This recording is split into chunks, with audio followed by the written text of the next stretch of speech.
Sabda TV. Maka Rasulullah SAW pun berdakwah di kota Mekkah. Ternyata yang pertama kali beliau dakwahkan apa? Agar mereka mengucapkan la ilaha illallah. Tapi orang musyrikin mau nggak mengucapkan la ilaha illallah? Kenapa orang musyrikin tidak mau mengucapkan la ilaha illallah, Pak? Karena mereka paham apa konsekuensi dari la ilaha illallah. Yaitu mereka harus meninggalkan semua yang diibadahi selain Allah. Karena orang musyrikin ini, Pak, pemahaman mereka bahwa meyakini pencipta langit dan bumi hanya Allah itu tidak cukup. Orang musyrikin kalau ditanya siapa yang menciptakan langit dan bumi, apa jawab orang musyrikin, Pak? Allah. Mana dalilnya? Baca surat Luqman ayat 25. Wala in sa'altahum man khalaqas samawati wal ard la yaqulunna Allah. Kalau kamu bertanya kepada mereka siapa yang menciptakan langit dan bumi, mereka akan menjawab Allah. Bahkan orang-orang musyrikin Arab waktu itu, Pak, kalau mereka berlayar di lautan dan ditimpa gelombang besar, anehnya yang mereka ingat saat itu hanya Allah saja sudah. Yang mereka sembah selain Allah berupa Lata, Uzza, Manat, Hubal, ditinggalin semua, Pak. Allah berfirman, fa idza raqibu fil fulki da'allaha mukhlishina lahuddin. Apabila mereka naik kapal di lautan lalu ditimpa gelombang besar, maka mereka pun segera hanya berdoa kepada Allah saja. Lupa sama Lata, lupa sama Uzza, lupa sama Mana, lupa sama itu semua. Falamma najjahum ilal barri idzahum yusyrikun. Ketika Allah selamatkan mereka ke daratan, tiba-tiba berbuat apa? Syirik lagi. Subhanallah. Nah, itu orang musyrikin. Jadi orang musyrikin tuh, Pak, punya keyakinan bahwa tauhid itu hanya terbatas pada tauhid rububiyah. Mereka meyakini bahwa ibadah boleh kepada selain Allah.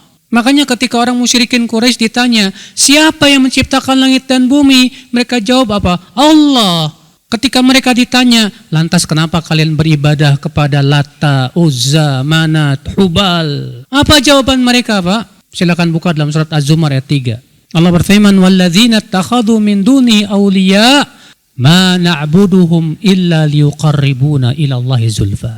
Dan orang-orang yang mengambil tandingan-tandingan selain Allah itu berkata, kami tidak beribadah kepada mereka kecuali agar ibadah kami kepada mereka ini bisa mendekatkan diri kami kepada Allah sedekat-dekatnya. Jadi mereka mengira bahwa peribadahan mereka kepada Lata, Uzza itu bisa mendekatkan diri kepada Allah.